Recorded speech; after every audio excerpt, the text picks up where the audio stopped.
ब्रेकनंतर नाशिकमधली एक बातमी आहे। नाशिकमध्ये कंटेनर खाली चिरडून एका 26 वर्षीय युवकाचा मृत्यू झाला। नाशिकच्या शिखरेवाडीमधली ही घटना आहे। एका तरुणाच्या मृत्यूसह 2 जण जखमी सुद्धा झालेत।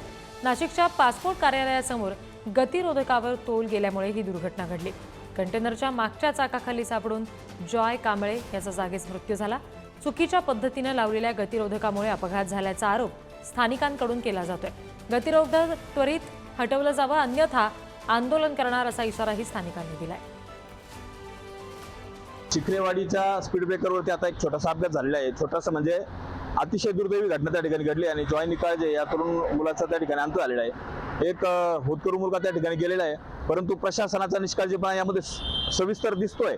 कारण या ठिकाणी असलेले स्पीड ब्रेकर यांची कमी अधिक प्रमाणात असलेली उंची आणि या ठिकाणी असलेली रहदारी ही अतिशय मोठ्या प्रमाणात असल्या कारणानं या ठिकाणी अनेक विविध अपघात दररोज होतच आहेत। मी प्रशासन आणि या ठिकाणी कॉन्ट्रॅक्टरला डायरेक्ट जबाबदारच देतोय, त्यांनी या घटनेची जबाबदारी घ्यावी आणि मला तर असं म्हणायचं की पोलिसांनी या ठिकाणी कॉन्ट्रॅक्टर आणि प्रशासनावरती सदोष म्हणून स्वतःचा गुन्हा दाखल केला पाहिजे।